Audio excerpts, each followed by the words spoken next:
you know. And then, you know, so basically whichever side gets pushed on, the other side funnels all of their resources into that, because they don't have anywhere else to put them, because they're not under any pressure at all. I see. Thanks. Yeah, absolutely. So let's go and let this play and kind of see what happens.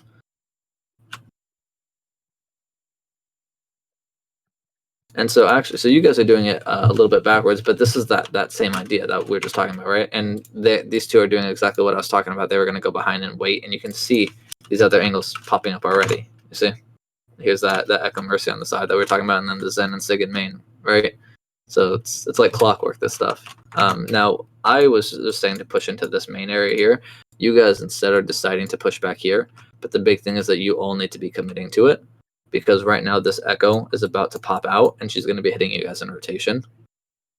Hang on, give me 1 second, sorry.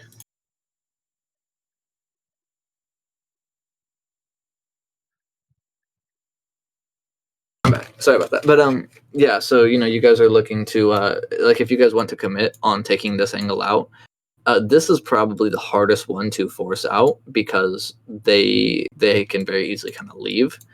And then if you guys are caught in mid rotation and you're pushed into here, and now you guys are all grouped in here, then you know these two can force point, these two can pressure you guys in here, and then the ball and Tracer can come back and pinch. It's really hard to kind of kill these two. If you guys manage to do it, cool, but you guys need to be doing it together, because you guys are kind of split in your own rotation, right? Because your brig is trying to push into it, but now your brig isn't here.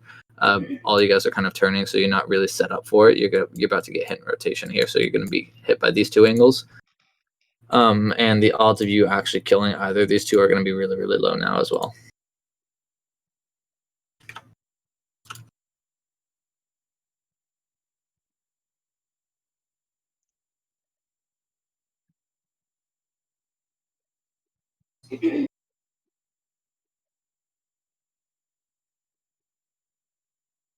And the biggest issue I see right now is that you guys are kind of playing into their strength, because you guys aren't committed on anything, right? You're sitting like in the middle, and then you're just getting pummeled by three sides.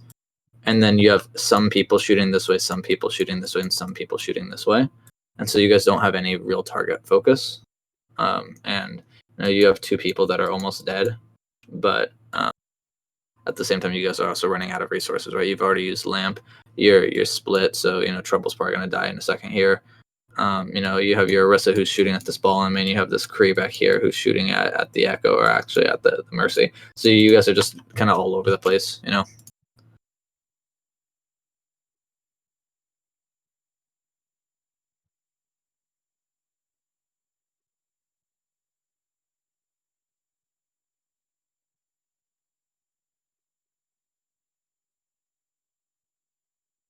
Because one of the things that you can't really afford to do, because this comp, it's a hybrid comp between spam and brawl, and so you're kind of spamming during these rotations, right? So like as this ball tracer come up, you might spam on them, right? You're waiting for an opening, but once they have their timing attack, or even right before they have their timing attack when they're not quite ready, you guys need to use your brawl and push into a group, right? Because if you have 6 people together, 6 people is easily going to kill a Sig and a Zen that are alone, and then you no longer have to worry about those two. Right, and so you push into this room, and guess what? Now these 2 angles that they had turn into 1. So now they only have 1 angle. They go from 3 angles to 1, like that. And then at that point, you guys turn around and you brawl into that singular angle that they have, and that's how you guys can take that fight, win that fight, and maintain your high ground positioning. Is this kind of making sense so far, guys? Yes. Yeah, Okay. definitely. Blowing my Cool, mind cool. how simplified you've put it. Yeah. But cool. I'm glad to hear that it's making sense.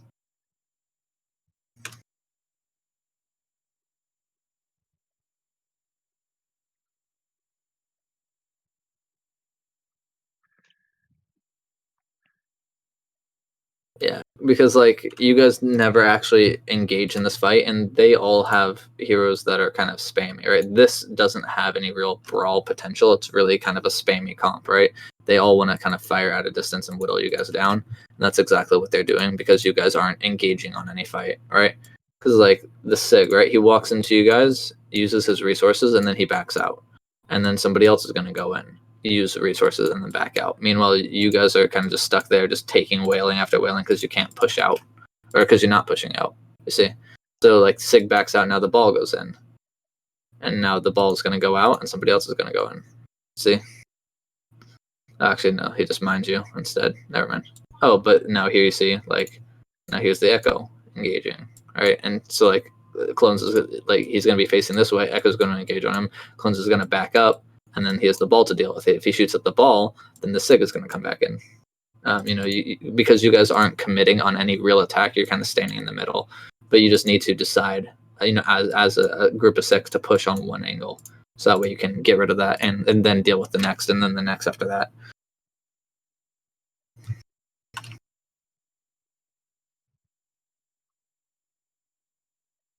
So when the three of us, Tor, Horse, and Bath were stuck in that little room, what would be the like the correct rotation in that case? So it's not really a spot that you want to be at to begin with, because it's a really hard spot to kind of hold. Because it's really hard for you guys to push out. A little bit of a better spot would have actually been under here. Because that way they can't spam you from this high ground. You see? Because right where you guys are, they can, because they have the Echo here, they have the Sig here, right? They're all on high ground, so you guys can't push them, right? Like you can't just fly up to this high ground. But if you play under them, then they can't use this. They might come over here, but then you guys have your shields, so you can just shield it off and you'll be fine. They can't contest point because then you're right here to touch point. You see? But backing yourself into this corner, you're quite like how I was talking about that boxing shape. You're putting yourself right in that apex of it. But if you put yourself over here, they can't really box you from this side. Why? Because, well, there's a wall, right? If we go look at the geometry of it, right? If you guys are here, there's only 2 angles, right? There's this angle here, this angle here. But both of these you guys can push onto. This one is obviously much closer, so it's much easier to push onto. This one, if they have somebody here, then it makes it a little bit hard, but the second anybody touches point, they can't. The only third angle they would have is back here. Well, guess what? If they push you from back here, you can also push in on them, right? Because this is a much shorter distance to go. This is a shorter distance to go. This would be the only real worry. Whereas if you're here, there's a long hallway and an open space, so they can be sitting, right back here. They can't really, they can run from you there. And, look how much of the map I can see just from here, right? There's this high ground here. There's, this area. There's this closet area. There's this high ground, this doorway, this main, right? And you guys, it's all way too far for you guys to push onto. Right, because you guys are like a slow moving comp because you don't have any type of Lucio, right? And that's fine. I wouldn't put a Lucio into this comp anyways. But you're a slow moving comp, so you can only really get about this far around you at any point in time. That's kind of like your range. But as you can see, a lot of the geometry is outside of that range. Now, if you guys are here, that same range kind of exists like this. So anybody who's in here is going to be within that zone. Anybody on these stairs is going to be within that zone. The only part you have to really worry about is over here, right? But having one area to worry about is much better than having, like here, here, here, over here, over here, over here, over here, something like that. So the best thing you guys probably could have done here is if you backed out, right? So you guys back up and then you take high ground like this, because that way you're rotating for free. You're able to get some of your resources back. And then you push out on high like this, because then that way you guys can kind of start, because you want this high ground ideally, so that way you can force the Sig off of it, and if he doesn't give it up, then you push into him, right? And then from there you can push up into this Zen Mercy over here, right? So you guys can start trying to take out this high ground angle here, because then from that point, if you guys are able to push into this space, then it's that same idea of like you'd have to worry about this cross high ground. But anybody who's coming from here or here is going to end up in the same angle right here. So it only gives you, one real spot to worry about, because at this angle right here, you guys can push onto that. Does that make sense? Yes. Cool. Yes. Right on. Yeah, especially since you guys only have one shield, right? Because you see it later on, right? Like clones simply can't shield every direction.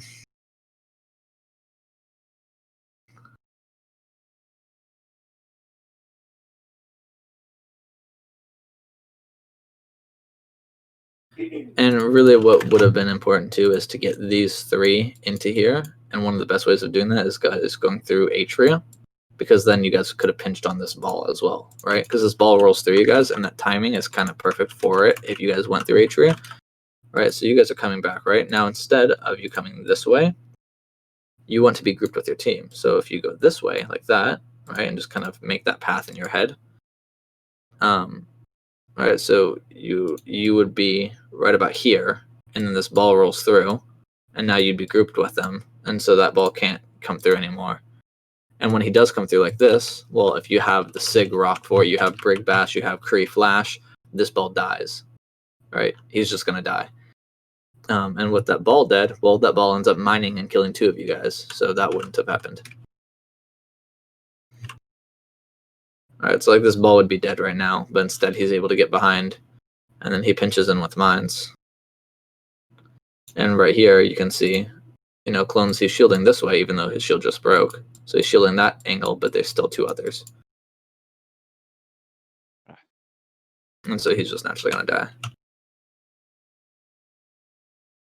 And this is just cleanup phase. Although you're staggering yourselves out a lot at that point.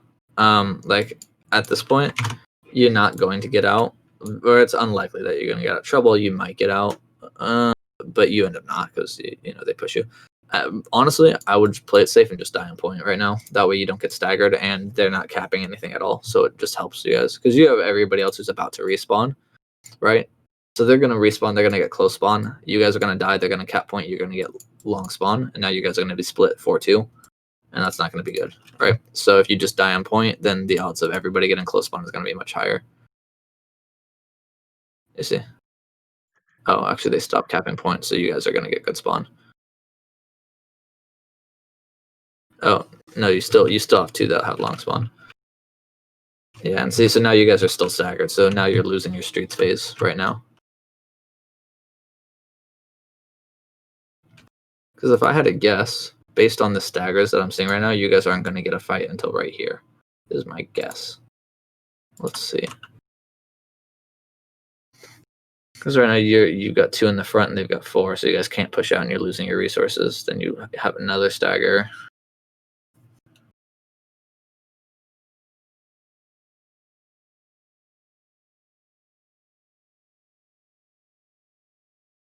Now you're trying to have touch fight. Clean this up. Okay, it looks like you guys cleaned it up. So it was actually a little bit further than I had even thought of. But you see how like for like 90% of this point, like ever since they capped, it's just been stagger fights, right? And this is why it's so important to have those harder regroups. Because we're also committing rally to this, and we really shouldn't be committing rally to this, because if you look at how many people just got that rally, I know she got it obviously, but she's dead, so it doesn't matter anymore. So we have a 1-person rally, and that's just not getting enough value. It would have been way better if we just hard grouped as 6 and then we rally out, and then we all 6 have rally. It's just going to make us really kind of unkillable, But we at no point do we have 6, right? We had 2, and then we lost 1, and now we have 1, and he has to back out, get resources.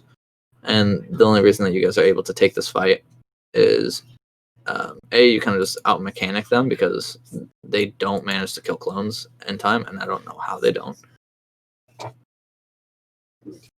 But they don't. Oh, there it is. But you guys are able to just get enough bodies on point. You kind of stall, like your tanks managed to stall long enough. Good on your tanks, but they managed to stall long enough for you guys to push out. But like these guys here should also be pushing out, and I'm going to zoom in just so I can see who it even is. All right, but so your ball is making a lot of space, and your Kree is trying to take that space, but like these guys need to be pushing up, you see. And Ash, I know you guys were saying that you ended up not picking them up, but they should, yeah, this.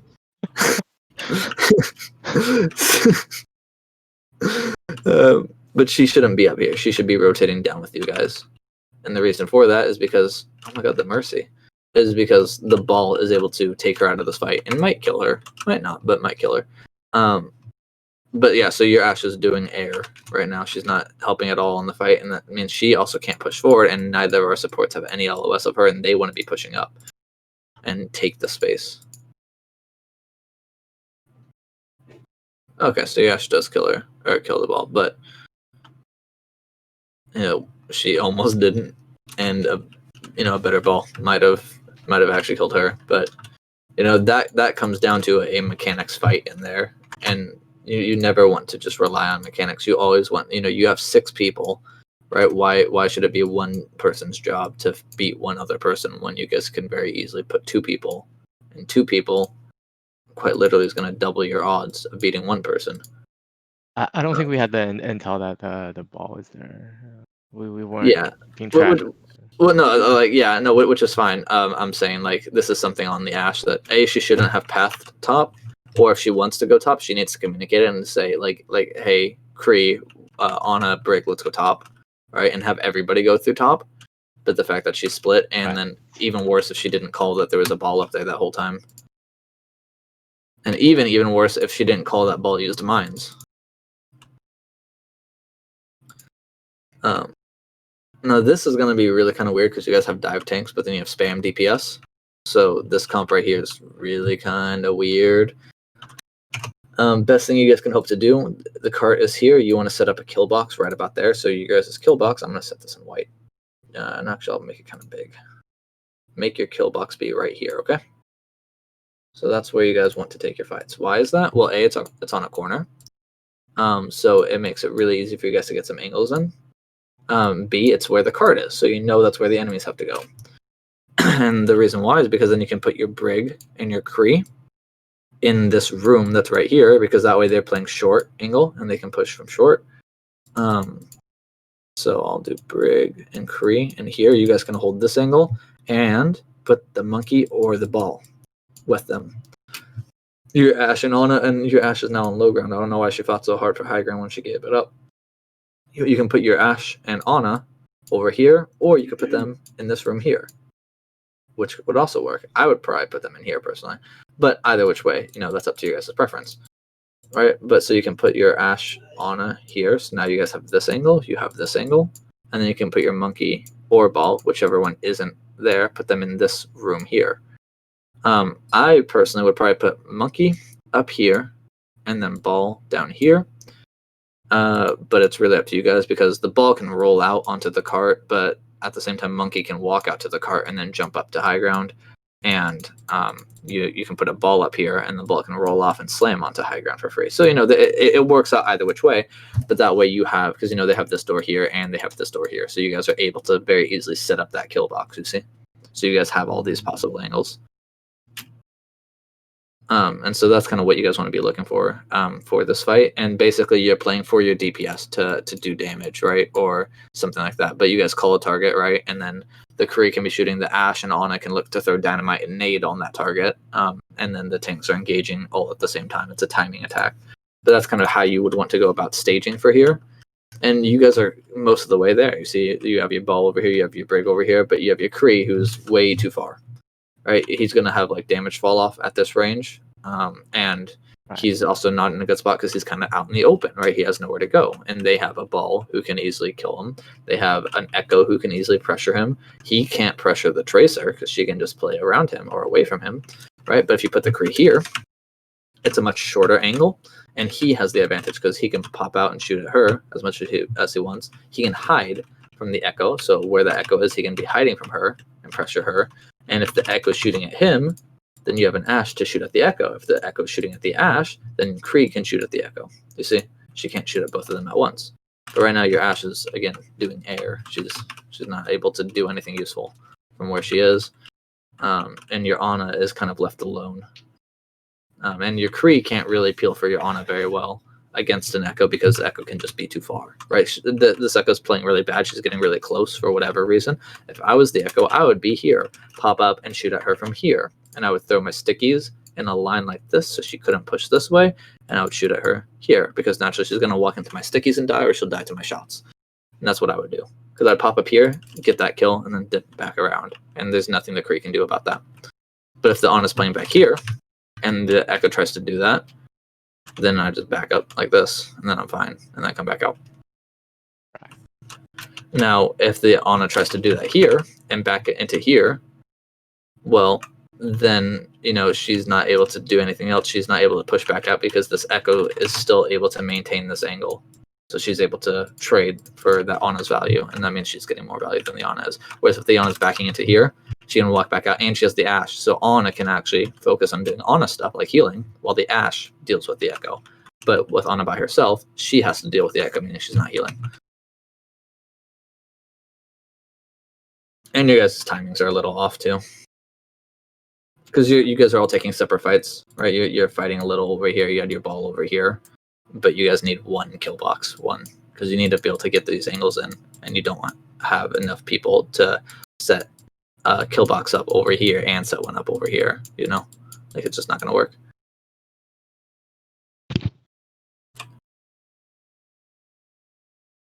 So basically, what you guys are seeing right now is that you are out mechanicking the enemy team. Simply, you are just hitting more shots than them, which isn't bad, but different. yeah, exactly. You're just a different breed. I don't know. But you're playing much harder than you need to, right? And actually, a good example of needing a proper kill box and knowing where you're going to fight. You guys lose 3 because you're trying to take the fight where you are, right? So Monkey tries to jump in here. Guess what? He has no LOS of his healers, and he cannot peel back because he jumped in, right? If you guys were planning to fight on cart, then you wait for them to touch cart, you nano the monkey, he drops onto cart. If they jump for the backline, then he can jump to follow them. But he jumps in. The second he jumps in, these guys are free because there's no way that he can peel for them. Very true. Right. See, you nano him in, he jumps in, and immediately this ball and tracer are on you guys, and it's free. It's absolutely free. Because there's nothing that you two can do to stop him. Now, what does your Ash have? Your Ash she has her full, oh my god, she has her full kit on her. She should be slamming, or like the second she hears them turn and coach gun them away, is what she should be doing. Who is this? That's me. Okay. You also have your full kit. You should be throwing your nade at your feet at this point and looking to sleep the ball, right? So you guys both have your full kits. I think that was very tunnel vision on the nano. After nano and then support the monkey. Mm-hmm. Which is fair, and that's what I was talking about earlier, right? Like Ana can't do 2 things at once. You can't support him and peel for yourself. And now your person is gone, right? They like. Let me get my water. Okay. But yeah, and so you guys are just splitting yourselves up. You see, like you don't have that proper follow up, and your Kree is trying to be here, and your Brig is dead. But if your Kree and Brig were here, guess what? There's the Sig that's right here. You guys can deny that angle very easily, and then these 2 can't push on you either because that way you're getting Brig packs, right? Because Brig doesn't need to pack the Kree because she's swinging on the Sig. Kree can deal with the Sig here because that's too far for him to flash, right? But this way you're getting packs from your Brig. She can try to whip shot from this distance, so she's able to help peel for you. And if you have this Monkey who's sitting here too, he can deny the Sig. The Kree and Monkey can push the Sig, kill him, or the Monkey can jump over here and help peel for you guys as well. He can jump on you, drop his bubble, things like that. Because if he's sitting here with them, so he can drop down on cart with Nano, then he's able to instead change the plan and peel back for you guys instead. Because if they go to cart, the cart's going to push up to here. He's already going to be here, and then he just drops with Nano here. You see? But he's jumping out of your LOS, and you guys are all going to die for it. Because you don't have a proper fight plan set up. Is kind of what it is, right? You don't know where you want to fight. And if you do know if you know that you want to fight up here, then your positioning is off because you're not able to help him, right? Because it's so easy for him to LOS here. If he walks this way, you get LOS by building. If he walks this way, you get LOS by bus. And so this wouldn't be good positioning for it because no monkey wants to play in your LOS. So if you guys wanted to take a fight here, maybe you would send your Ana and Ash to be right here instead. So that way monkey would jump in, even though, again, I still think he should never jump in, but he's going to jump in. You pop out here, then throw your nano and nade. And guess what? Now you guys have this whole alley to play in, right? And so there's no way your monkey can LOS you. You guys are already right here. And then if you have your Kree and Brig here, then they walk out to this balcony and they're able to pinch in, right? So your monkey's here, they're there, and now you're here, so you guys can pinch on that fight.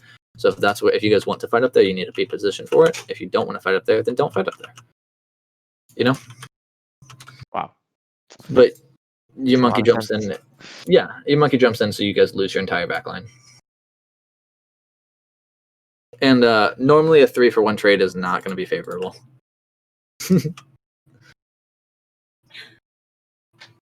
And they're just going to C9 in the cart. Oh, good touch. Oh, the monkey dies.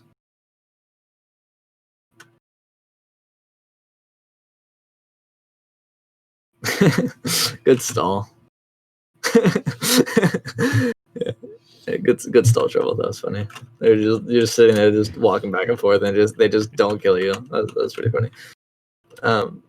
But yeah, and also at this point, I would personally really swap off the dive because it's really hard to dive on corners because of the fact that if you dive on a corner, they can LOS, right? Because if you guys dive this way, they tuck in this way, and then anybody who's back here will no longer be able to see you.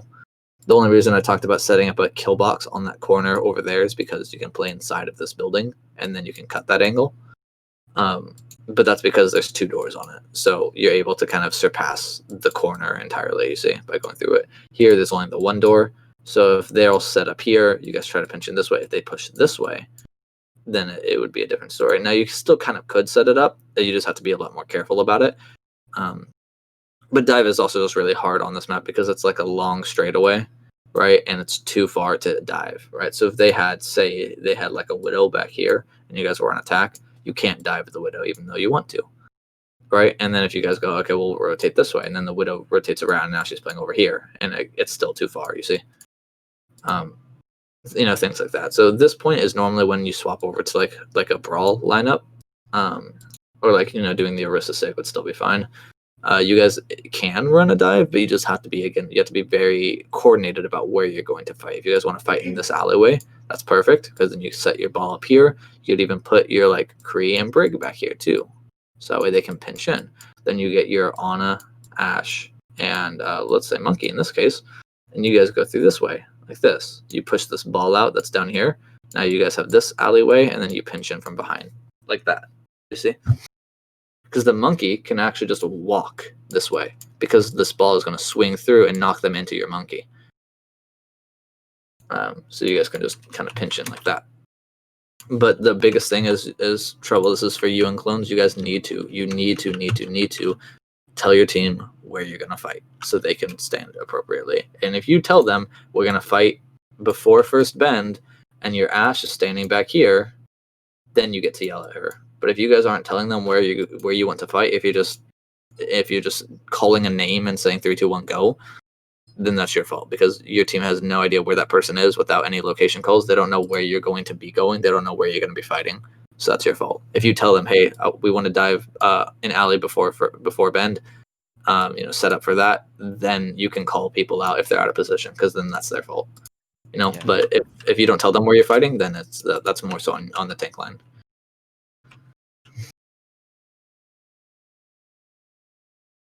And here you guys can see that you're trying to make that pinch with that tracer.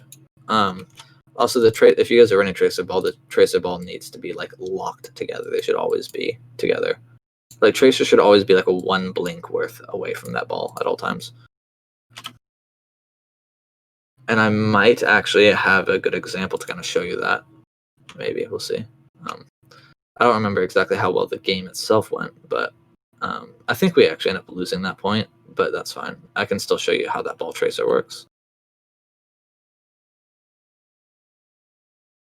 I remember at that point in time I was calling for the tracer to come with me, but Mhm. because he was newer, he didn't recognize my voice.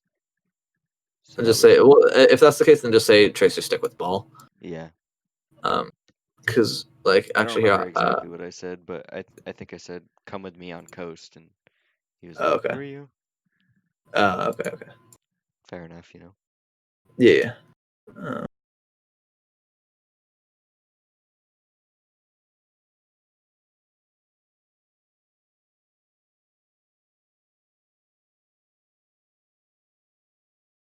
Yeah, I'd say the biggest thing here is that you guys aren't quite setting up your kill box properly.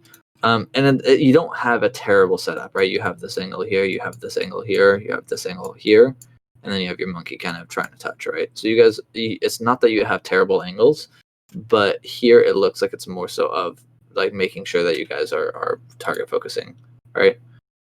Like the ideas are good, but you just have to kind of be careful with how you set up because like right now, trouble, you can't get any support.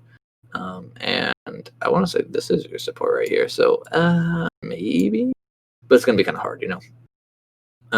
So you guys you have the right idea with setting up angles, but you just have to kind of be a little bit more efficient about it because right now you guys have a 1-1-1, but you have 6 players, you know. Right.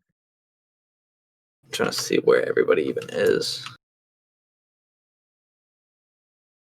Yeah, so you have 6 players. So instead of running like a 1-1-1-1-1, you know, put 2 people here, put 2 people here, put 2 people here, and there you go. That's a much stronger angle because it's so easy to push on a singular person, right? Like this Anna is probably gonna die because guess what? Well, they have 2, and you have 1. Let's see. Yep, and now it's a 1v3 because now it's Tracer, Ball, and Zen against clones. So he dies. Next person I would say is probably either this Brig or this Tracer would be next. And 3 against 1, Brig dies. Now the Ball's alone. So it's Ball against 3. Ball dies.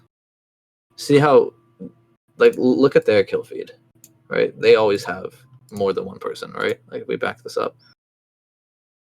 Just watch the kill feed. Let's see how often they have assists on their kills.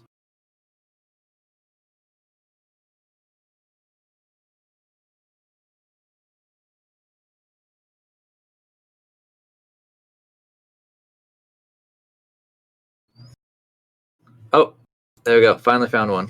First one out of all that kill feed. First one that was by itself. But you see what I'm talking about, right? There's always the Zen. There's always this Mercy, right? The only other time there wasn't an assist was when it was just a Zen because he wasn't able to Discord, or like somebody else didn't get the kill, right? He got the final kill, you know, whatever. But you see like how they're always sending more than one person, right? Like obviously you're the only one out here right now, trouble. But look, 1, 2, 3, 4. They're all looking right at you. Right? There's not a singular red entity out here that's not looking at you. There's not one person who's watching a door. They're all looking at you. You see, and that's what I'm talking about, like the target focus. You see, and it also shows how good their target focus is because every single kill had a Discord orb on it. So that Zen is screaming their Discord targets, and everybody's shooting at them, and so you guys are just melting.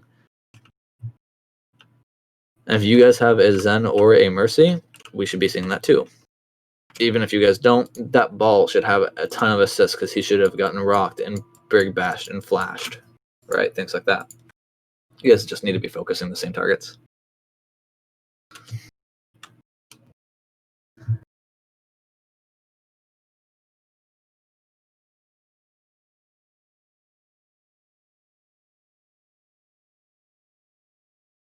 Might be this code, but I don't remember.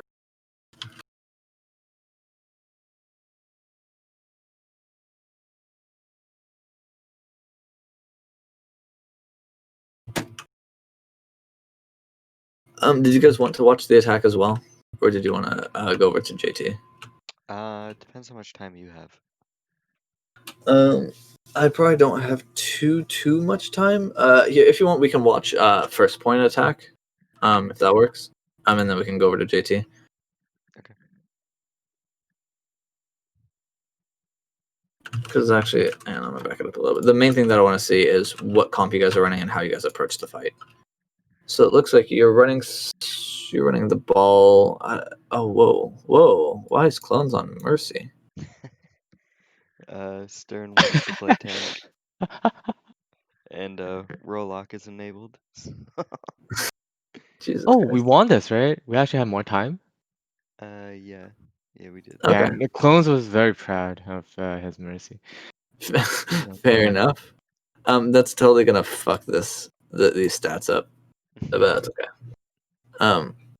But anyways, actually, maybe it won't. Interesting. Very interesting. That's so trippy. That's kind of cool, actually. But so kind of what we were talking about. This is like this comp that you guys are running is all about timing. You get 3 angles, and you push it at once. You have the ball tracer. Your ball is here. Your tracer is. I don't even know where your tracer is. It's here. You guys are way too far. You can't do anything together. Right? It's no bueno. Right? So you two need to sync up, roll behind, sit back here. Right? Your monkey just walks in and he can sit right here, or he can go under and sit right here. I would put monkey in main. I would send your put your monkey, echo, and you have a mercy. Put those 3 in main right here. Ball tracer back here. Put your Ana, send her up this way. All right. So Ana's here. You guys are calling. You're going for this area. 3, 2, 1. Ball tracer come in. The Ana throws a nade. Echo, monkey, whoever jumps up here. 1, 2, 3. You see, just like that. But you guys' timing is all off. These fights should be incredibly quick and coordinated. And you can see you put 3 people on that Sig. You see how fast he dies? You had your ball, your echo, and your monkey. Right? That's a 3v1. That's exactly what they were doing to you. You see how effective it is. Now just do that on a team-wide basis with everybody, and you'll be amazed at how fast those fights are over. And that's why actually at the higher rank, what people often end up doing is they compete instead for these angles because they don't want you to get these angles. So the second you have these angles set up, they're dead whenever you want them to be dead. Right? Because whenever you guys say 3, 2, 1, you'll come out and then they die. So it's actually all about competing for these angles. That's why you see those split 3-3s. So you have 3 here, 3 here, because that denies this Ana, and these guys can't push up because then they're being pushed on by these guys. While these guys are rolling in, they can also push here, for example, right? So that's why you see those 3-3s, but that's more coordinated, and like playing as a group of 6 is fine for now. But anytime you guys are running this type of comp, not this exact comp, this comp is a little jank and weird, but this type of comp, if you're running it and they're grouped like that, you set up your angles and you just count down when you guys want them to die. Make sense? Yeah. Yeah. So what's weird about this comp? The weirder things is that you don't have any anchor for your Ana, so she has to play alone. Same thing with your monkey. These two are kind of forced to play solo because you would have your ball tracer, you have your echo, and your mercy. Normally, you would have like a Sig and your Zen. You see, and those two would go together. True. So you have Sig Zen here, right? And then that way, that Zen is free to spam this way. That's why it's weird because your Ana and your monkey kind of have to go alone. Right. Thanks. Yeah. No, that's a good question to ask because like in my head I'm like, oh well, this is why it's weird, but I realized after you had asked that I didn't actually say why it was weird.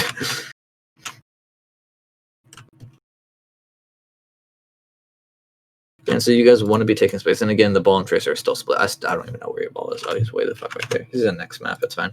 But like, put your ball tracer in here, right? You guys can put your monkey like in this stairwell, for example, and just have him hide. If he can't get there, then you can play in here, right? You can have your Echo and Mercy ride cart for right now. That way, your Ana can play up here, for example. That way, you guys can pinch him from here, and then you have your Echo, Mercy, in main. This you're not really going to be able to kill them very well unless your ball wraps around this way, then you can, right? That way you guys can kind of pinch in like this, and that way you get your boxing. Or worst case scenario, they back up, and then you guys take the space for free. You see? So it's just really, really important to kind of set up those angles.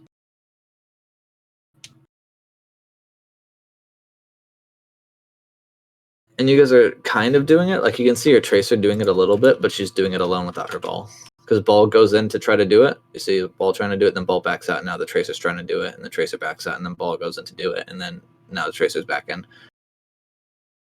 So your timing is just kind of off, you see? Like you guys are doing it like one person goes in and then they go out, next person goes in and then they go out, next person goes in and then they go out, when really it should be 1, 2, 3 all at once. And also on top of that, that way if you guys lose that fight for whatever reason, if you lose it as a team and you don't get staggered. Right? That's the thing, is like the higher up level play, you guys can count those fights because the fight ends together as a group, and then they respawn as a group, they reset up as a group, and then they fight as a group. But you guys are kind of staggered, so there is no real clear-cut end of fight, which also makes it harder because if you guys don't really know when the fight is over, then you don't know when to start ult tracking, ult planning, setting up for next fight, you know?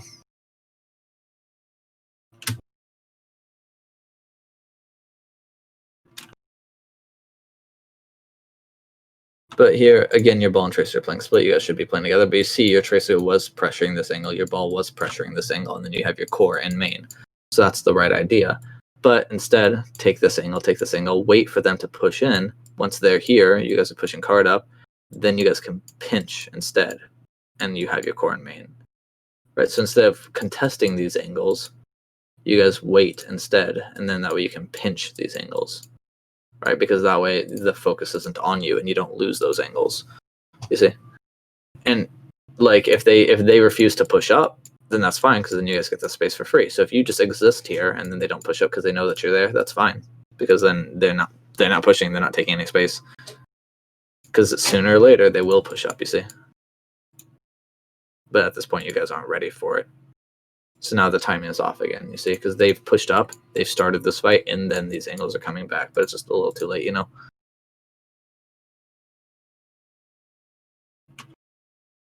I'm going to go ahead and skip it for now, because there in OT you guys have 5 minutes. I'm sure you guys said that you capped it with more time. I believe you.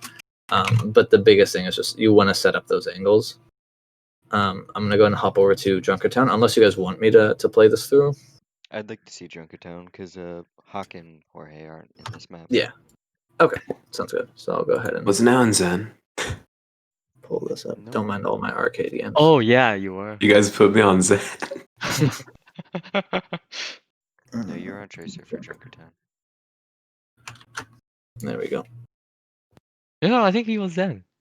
It I was remember from him. Tuesday, not Thursday. Third point. I was definitely- Because Okay. Hawk was there. Oh yeah. Let me back this up. Oh, this is Tuesday, right?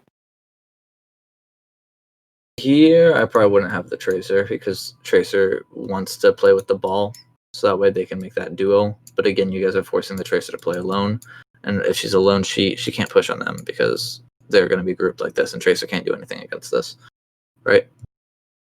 So would you still like- play like a Hanzo here? Yeah, I would still do Hanzo. I would do Hanzo Widow on JT. Kind of basically, I would run their comp, swap this Mercy for a Zen, and that would be it.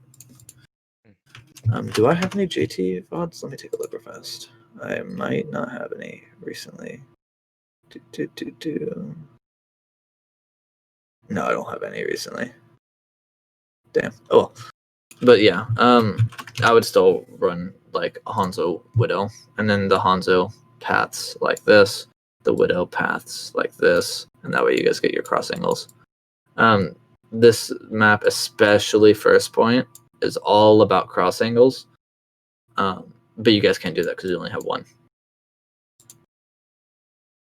Oh, Hawk, he's a DPS. Okay. I actually had no idea what he played. Mainly because I have a teammate called Hawk Waffle, and he's a support. So I kept just in my head telling myself that it was him. We stole your teammate, yeah, true. Yeah. Yes. My 4.2k flex support is also on a he's also a DPS in disguise. Mm-hmm. Putting those brick skills to work. And this is why you want that Widow. Oops, I didn't mean to back up. Alright, go forward.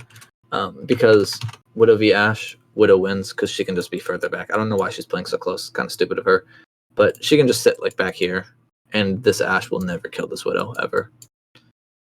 Simply because she has a Mercy, and Ashe cannot do enough damage. It's too far. And Hanzo could kill her, but that's also really far, and you guys don't have a Hanzo. And on top of that, Widow's way too far back for your Tracer to get to her. Because by the time your Tracer gets to her, guess what? You're gonna get spammed down by tanks here or here, right? Tracer can't get to her if she's further back. So this Widow's just gonna like pop off every fight because she'll eventually hit a shot.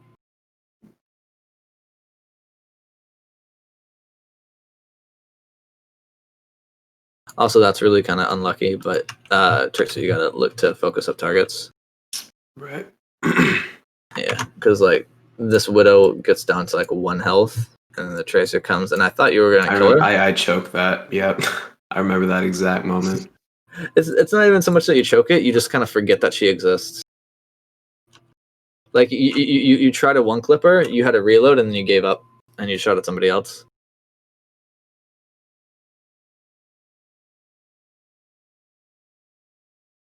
Like this is fine, but then you just give up on her. You see? No, because like I think what happened in my mind was like I was trying. Yeah, I was predicting that she would be aiming down that angle, so I didn't want to go for her because I just didn't want to risk dying. Mhm. Like I don't know.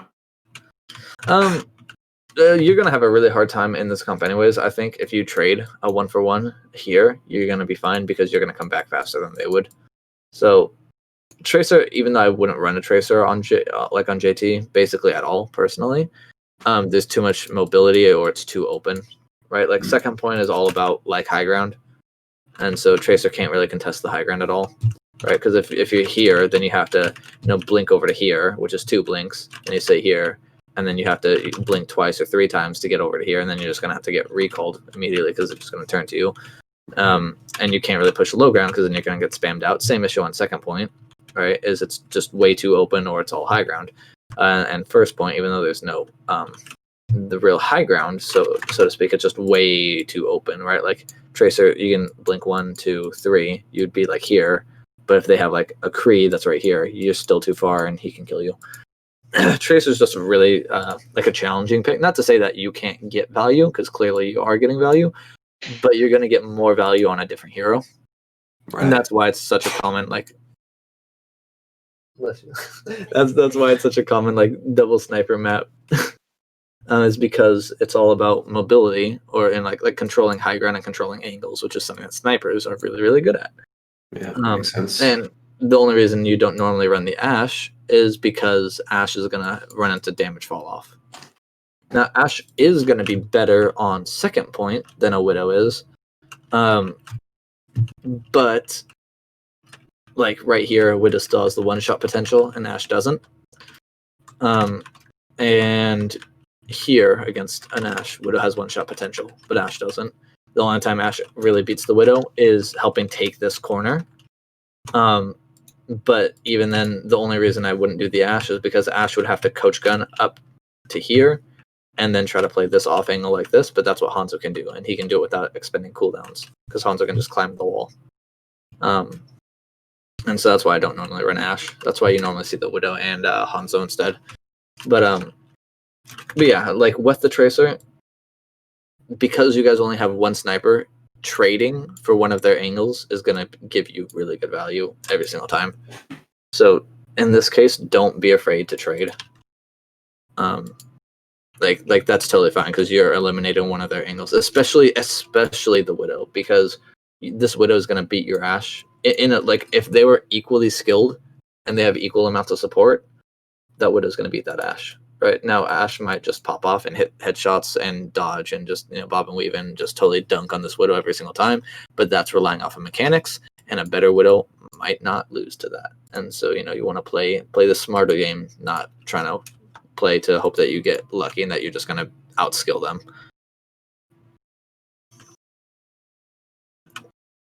Does that kind of make sense so far, guys? Yes. Okay, cool. How about you, Hawk? I haven't really heard much from you. Just Yeah, that makes curious sense. to. Okay.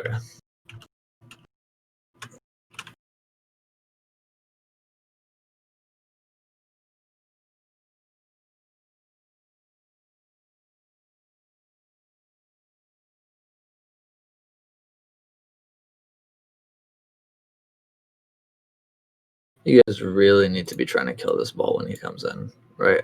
Clones. I know he's not here right now, but does he have? Where is he? He doesn't have halt. When did he halt? Let's take a look.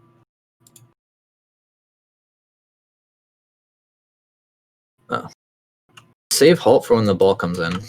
Right. Save rock for when the ball comes in. Where the fuck are your troubles? There you are. When did you rock? Let's take a look.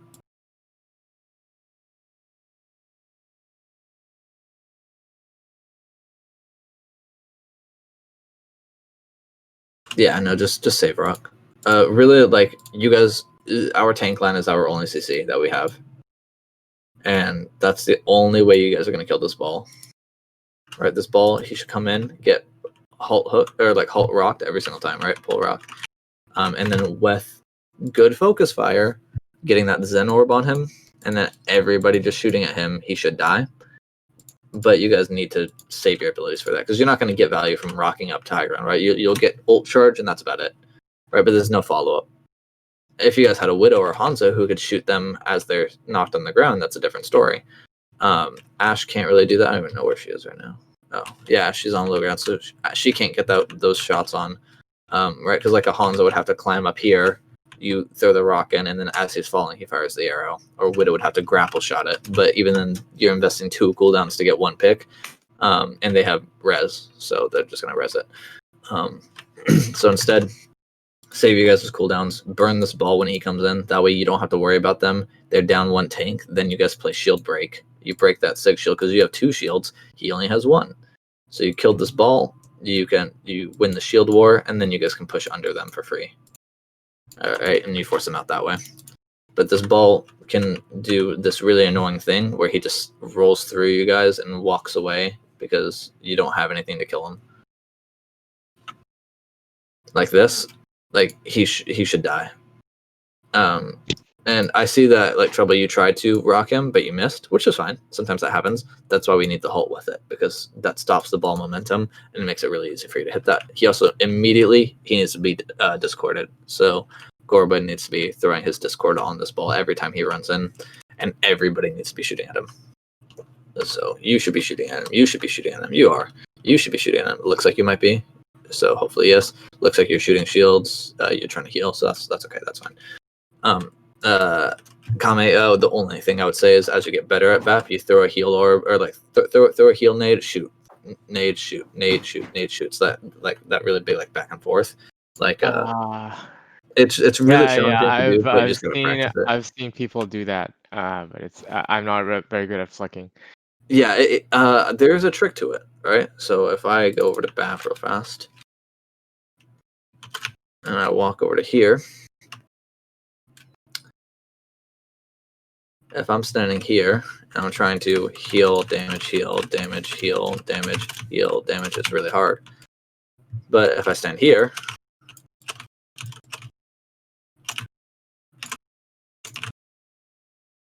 much easier.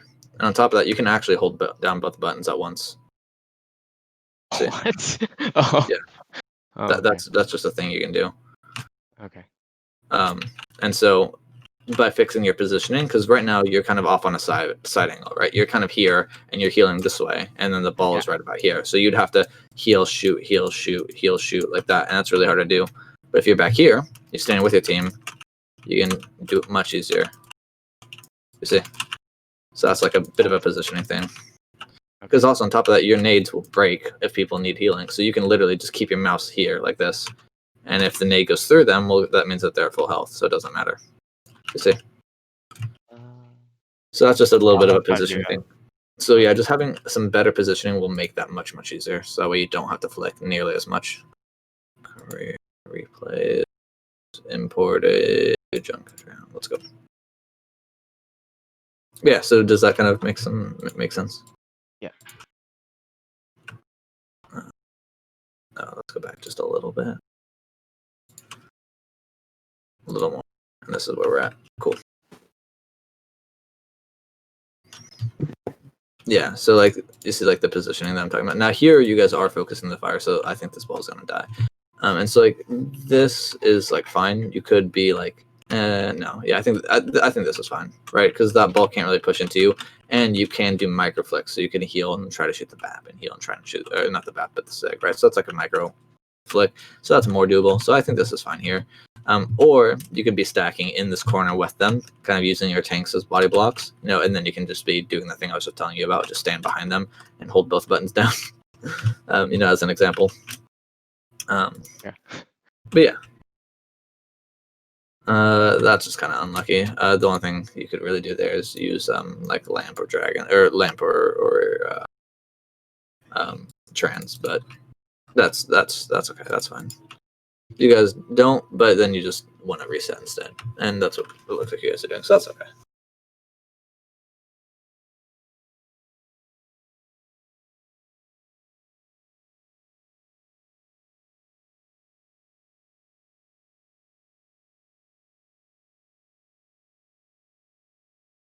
Good kill on the ball. Yeah, you guys should just be like investing some cooldowns and resources into him every single time he comes in.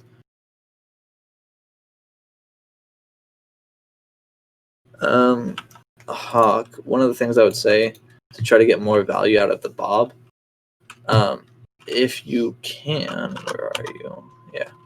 So what you might be able to do is come play under them, jump yourself up, and throw the Bob onto high ground, because that's going to force them to either use cooldowns to deal with them or drop off to where you guys can fight them down on low ground, instead of throwing them on low ground and waiting for them to drop.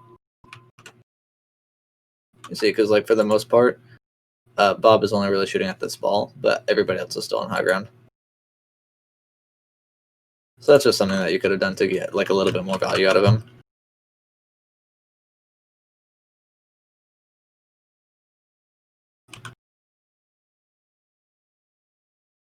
Let's take a look at.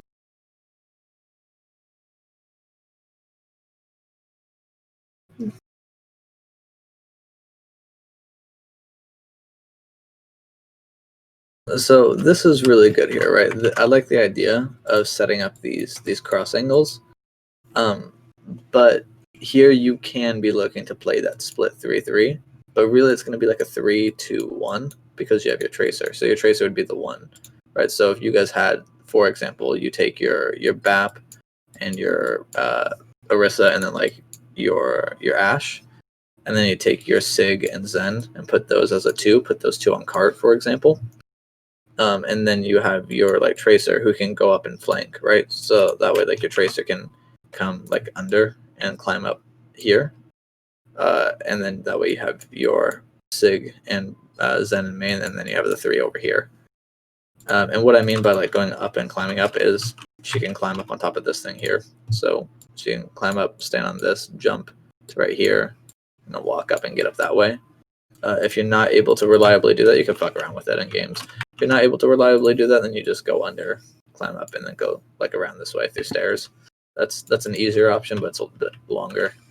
But yeah, so like here, I would really like to see you guys kind of setting up those angles.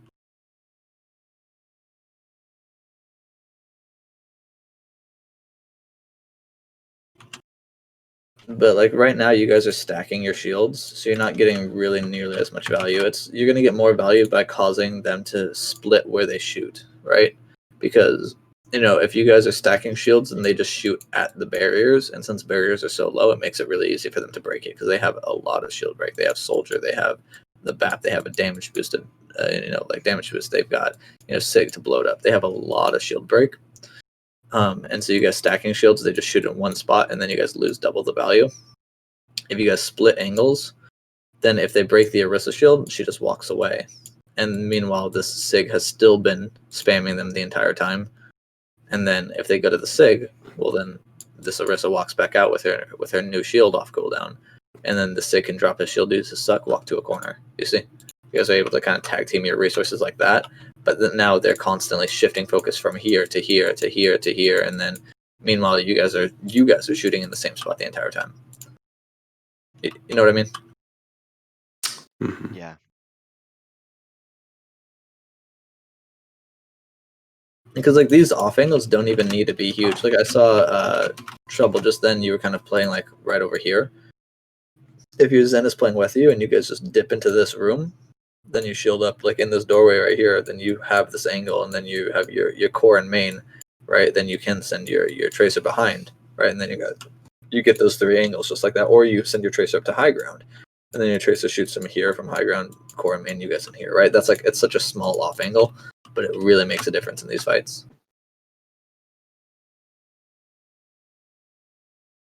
Ooh, that's a good flex though.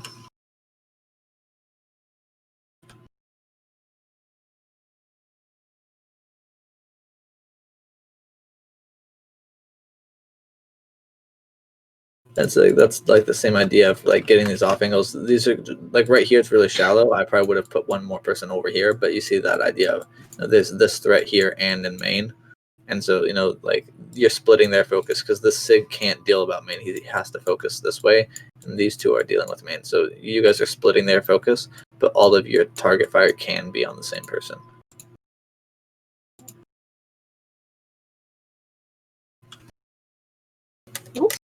You do okay. Go like that.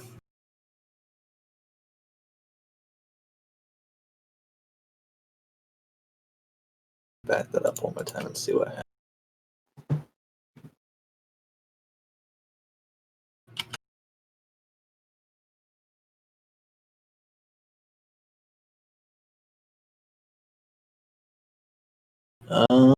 I see. So you guys kind of lose this fight, because it's your timing that's off. So these guys dropping out of main, this angle is no longer here. So now your Zen is left out to dry, and he can't get out. Right? Clones can kind of walk away, but Zen he's just going to die, because there's no more pressure from main. If you guys want to drop back in main, you have to wait for your Zen, and if you guys die while waiting for him, well, then at least 3 people die, 3 people respawn at the same time. It's a less stagger that way. And at that point, clones can just die on cart, right? But these two drop out, which is gonna get this Zen killed.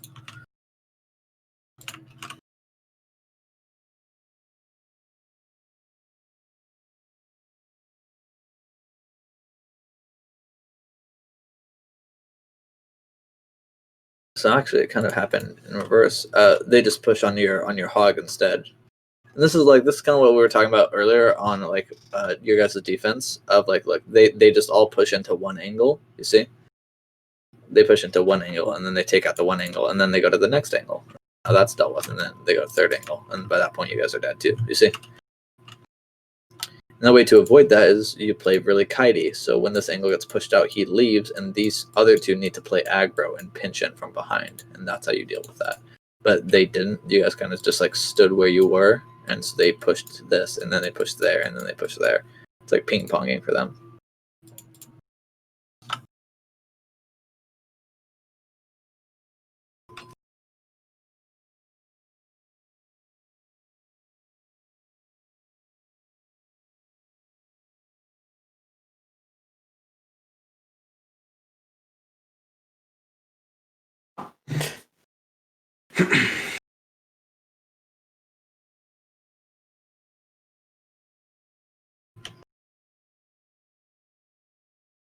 And here's another good example of just the idea of having different angles to split focus, right? Like if we go look at them, he's kind of turning, he's facing one angle. The soldier is facing one angle, right? Like they're all kind of looking at, well, actually they're all kind of looking at the hog now, and he's dead. But you saw how as you guys were pushing up, they were kind of, some of them were shooting at the back line, some of them were talking about these guys, and now they're starting to focus this hog. But you can see how having these different angles splits those focuses. And then the hog is able to just kind of walk away. No, he does. Unlucky. That's okay though. He died because your guys' timing was a little bit off, because you guys weren't able to push when he was getting pushed. Meaning he went in too fast, or you guys were playing too slow, one or the other. You guys have to kind of find that natural balance in between. But yeah.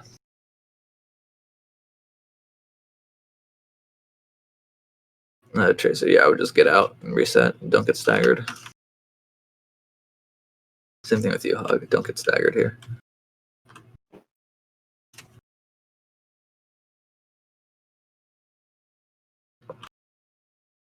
Really, one of the biggest things you guys need to be doing now is secure this high ground, because you want to get your team up to high ground, and more importantly, you want to get them off of it.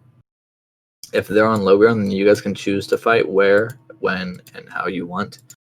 but you guys just aren't taking the high ground at all. And high ground is so important because like the soldier is able to just walk past all of this, and he almost kills your Zen, and then he just leaves when he wants to because he can, and you guys can't do anything about it, you know. But that's why high ground is so important.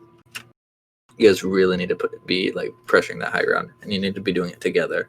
Trouble has the right idea, but it's like a 1v3, so he can't.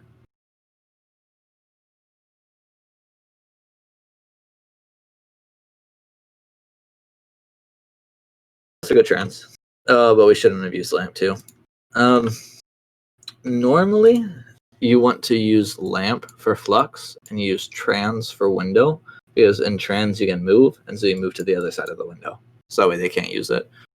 And you use the lamp for flux because well, you can't move when you're in flux, so everybody comes back down into it, is the idea. Good point.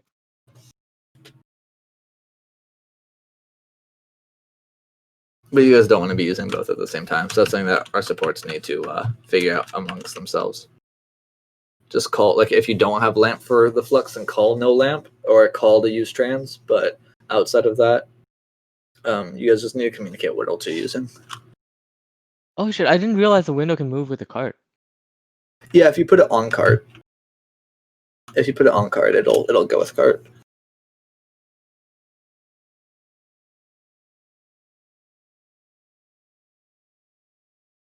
It kind of sticks to whatever terrain it's on. So like you could also put it on like moving platforms and shit like that too. It's kind of silly.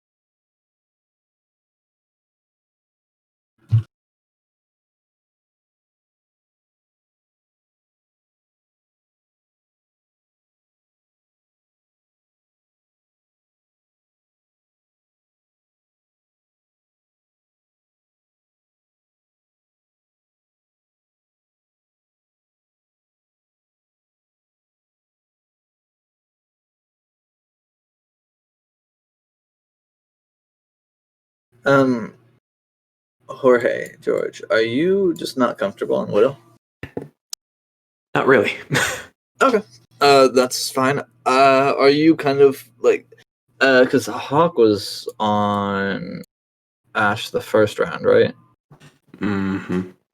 So are either of you guys actual hit scan players? Hawk is, I believe. I'm Hawk. not.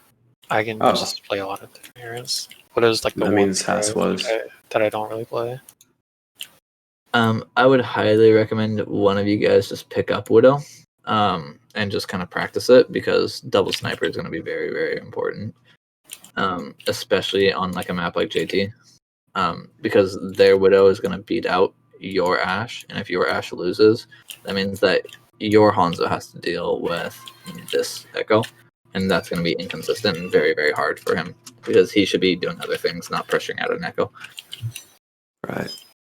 And also, again, you guys don't want to be stacking shields. You want to be taking off angles. Put your like Sig over here, for example, or put your Orisa over here and put your Sig here. That way Sig can still spam, things like that. But you guys don't want to be stacking. You want to play like a split 3-3, right? You put like you take like 1, 2, and then we'll stick it with the. Actually, no, I don't want the Ashe. Let's do these 3. There, group of 3 right there, and then group of 1, 2, and 3. Put one group here, put one group here. Boom, like that, easy. That way you guys have these cross angles in, for example. Definitely just start playing split more. And if you guys are running into problems with a 3-3 split, if you're not really sure how to play it, or you guys are struggling with it, then swap it to like a 5-1. But you almost never want to be playing as a solid 6, because then it's too easy for them to wrap around you guys and take the angles that they want to do.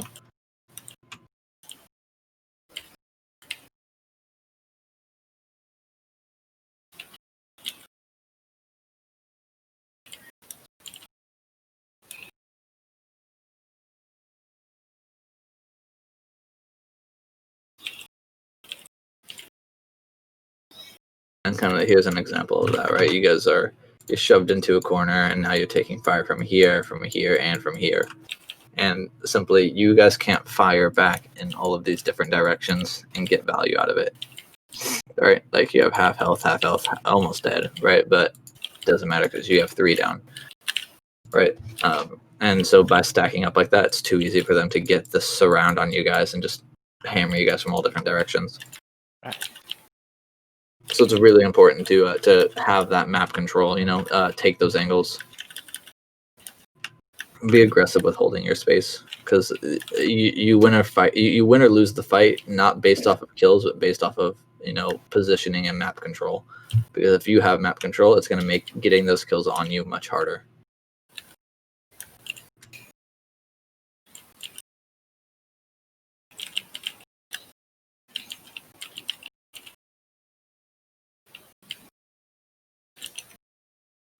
And the reason I recommend one of you guys picking up Widow, like I was talking about earlier here, put your Widow right here. And then you guys can push out as a 5-1, for example, if you guys want to do a 5-1. Or you could do like a 4-2 and put your Sig shield over here for your Widow. Something like that, right?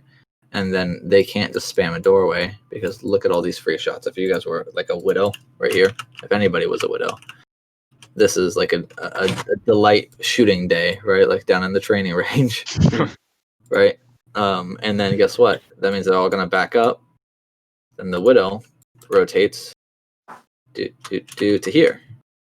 And then just from that, guess what? They're going to back up even further to over here. And well, once they're over here, that means that these guys can all push out and take this space. And then guess what? They drop off of high ground. So you guys win that high ground pretty easily, just because you have this cross angle set up. You see?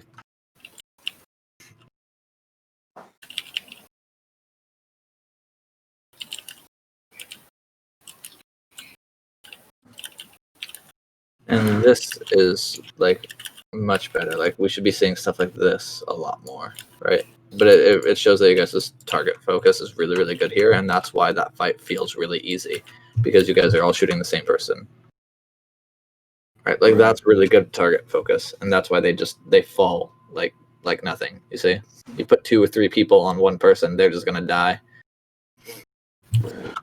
Right, like an Ashe shot, like an Ashe body shot does 85 damage. A Hanzo body shot does 125 damage. Right? Those two together one shots any 200 health target. Right? Well, if it's a tank, right? Tanks have more than 200 health. So put a Discord orb on it. Well, that's closer to 300 damage now. So that's half of their health gone. Well, if they're discorded, that means the Zen can also shoot at them. This isn't Zen. I know this is Hanzo. Zen is over here, but just as an example, right? So you throw a Discord orb on it. That's half their health. Throw the orb, just the balls in with it, and now it's 3/4 of their health. Put in a BAP shot. Like they just melt. It's insane how fast something can die if everybody shoots at it.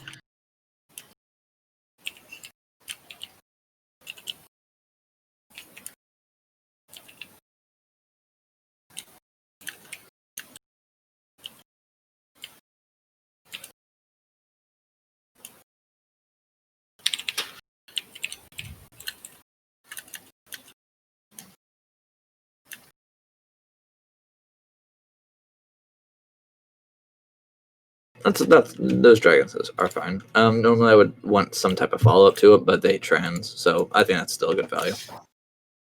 And here you guys are setting up those angles, and this is really strong. That's what I want to see, although I would take Hanzo and put him in heaven, because that's going to be a much stronger angle.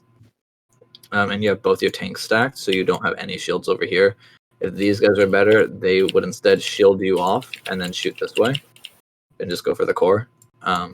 But you have both because you have both the tank stacked. I would put one tank over here and put some damage over here, because that's what you guys are missing right now, right? Because there's 3 barriers in your face and you can't break any of them because all of your damage is elsewhere. You see? Oh, also, if you guys don't know what heaven is, it's this window right here. So put the Hanzo here, and then he's pinching with this core here, and then there's these guys, so 1, 2, 3 angles like that. See? That's going to be a much stronger angle because he can get past these barriers like this. And on top of that, if they're looking at him, then they're not looking at the tanks. So you guys are splitting focus like that as well.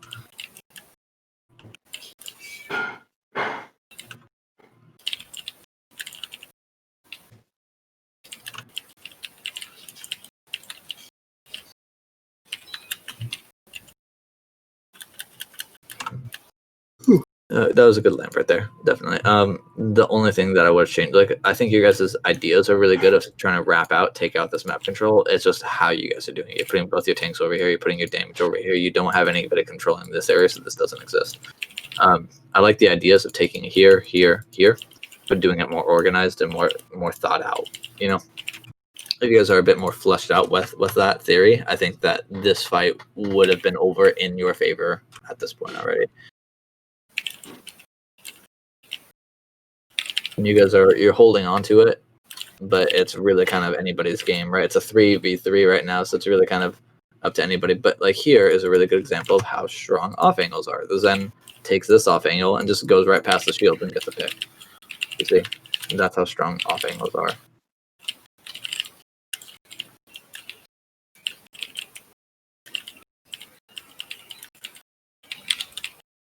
And here you see another off angle. The Sig pushes here, and now Hawk is turned to deal with the Sig, meaning he doesn't have shield break in main.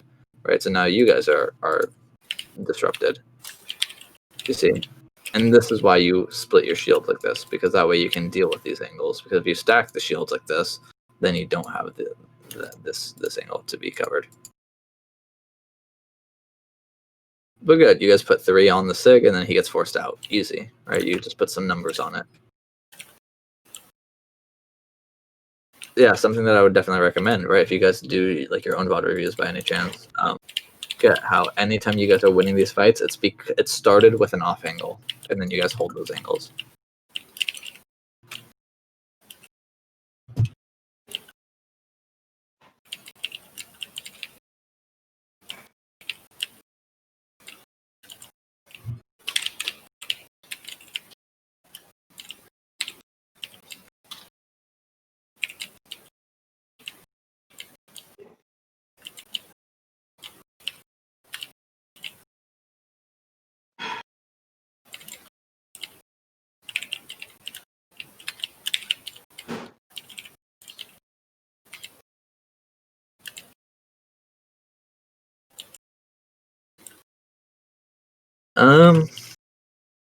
Yeah, no, I mean, like, you guys are still just kind of stacking a lot.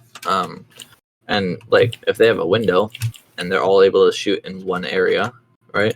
But here's the thing, you know, if this Ashe is walking around like this and then boom, gets shot from the side by a Hanzo, right? Then she's going to do that. And on top of that, if there's a Hanzo playing over here, well, they could shoot at the Hanzo, but now they're not using the window.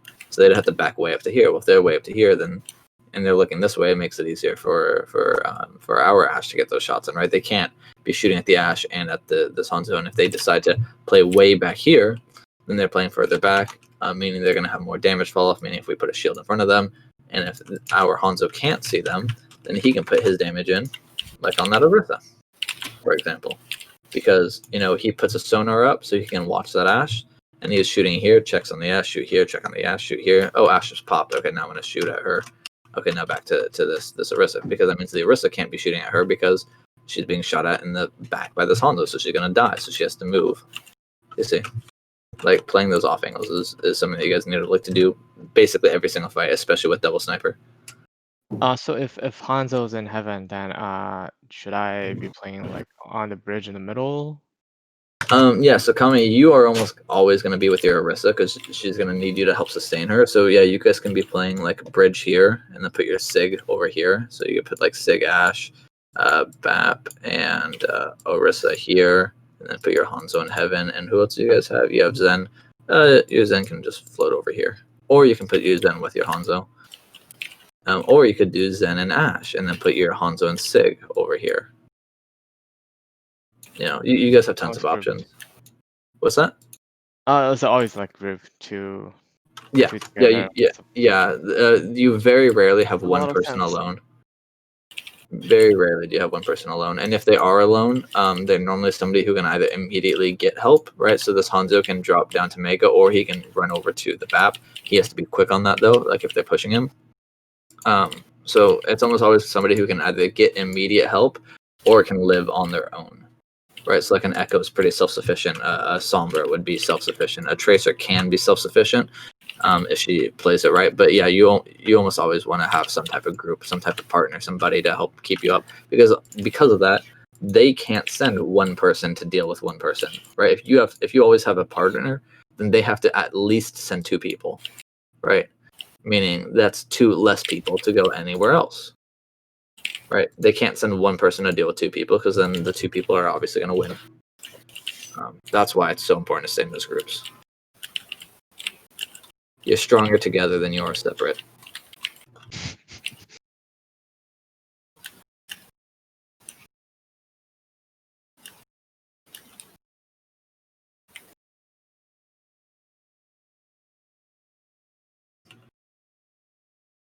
And again, just talking about side angles, right? Like you saw the Orisa was up here while everybody was in main. They start dropping back, and then watch how you guys file up. It's a good flux, and then Sig takes this high ground while Orisa's in main.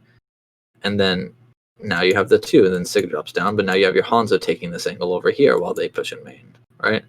And even though Hanzo doesn't get any kills, he puts pressure on. They have to acknowledge that he's there, so that Tracer isn't able to do anything else aside from deal with him.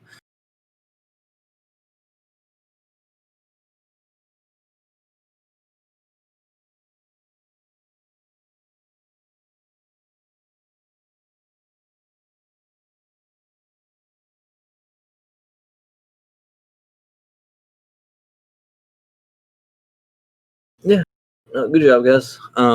Yeah, the biggest takeaways I would say, off angle more often. Really look at your positioning and look at what the enemy is trying to do to you. You know, talk about where you guys want to fight and focus your targets. So Right. yeah, those would be the biggest things that I would mention. Outside of that, I think like mechanically, you guys are doing really well. I think you guys are doing really well with like kind of syncing up your abilities. But I think just having the proper positionings and timings will help tremendously. Are there any other questions that you guys had? I'm all right. I don't know. Yeah, it's not really a question, but more of like a discussion topic, I guess. Okay. A lot of the trouble I have with figuring out compositions going into maps is like I can't predict what the enemy team is gonna play ahead of time. Mhm. So if we're like going into a map and it's like kind of a hybrid map where they could play either like the ball composition that they were playing or like the Like a double shield. double shield, yeah. What's like a generic comp you could play for defense, right? Because like if you're attacking, you can easily swap, but Mhm. for defense, it's hard to like predict what they're gonna play. Which is So, fair.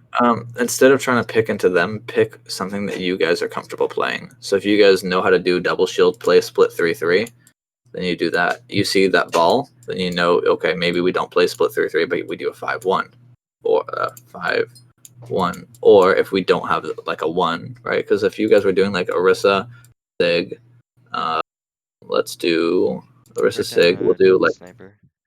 actually, I'll just do like Kree Echo for right now. This is kind of like the standard go-to comp that my team runs: Kree, Echo, BAP, Brig.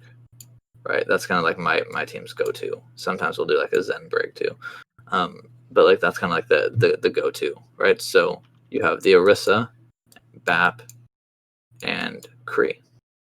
Then you have, or sorry, not no, probably not the no, yeah. So Orisa, BAP, Kree. Then you can have the Zig, the Sig, and the Brig and the Echo play together, and then from this the Echo can break off, so you can run a 3-2-1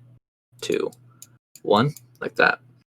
But then you see that ball come out and you go, okay, we can't run a 3-2-1, so instead combine these 2 groups and we run a 5-1 instead, right? Because you guys are obviously going to be set up, right? Like if you guys have your because this Echo kind of stays with one group, right? So it'd be a 3-3, and then Echo breaks off from the 3 to make the 1 like that over there. So you guys are set up like this. Up high, you're set up for your angles. First rotation back or whatever. Then you group for the 5 and then the 1. Right. The second that ball is scouted.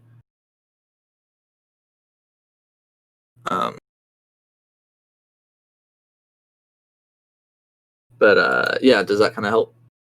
Yeah. It's more so just don't try to counterpick them. Pick something that you know that you can adapt with, like against anything, right? Because if you're comfortable, if you know how to play a comp and what its weaknesses are, like being split, then you can identify, hey, they're going to exploit this weakness, so we need to change our play style, but we can have the same heroes. Yeah. Anything else? Or well, first up, does that kind of like answer? Yeah. Yeah, Okay. I think so. Okay. Anything else? I'm fine. Okay, right on. I guess thank you for doing this VOD review. Yeah, no, absolutely. And Yeah, sorry man. again for being a little late. You know, that's No my worries. apologies there. And if you guys think of any questions or you have any additional things or anything, like I said, you know, as always, feel free to reach out. Cool. Well, Right. thanks for Right doing on. this. Yeah, absolutely. You guys have a good night now. Thanks, man. Yeah, You too. too. Yeah. Thank you. Thank you.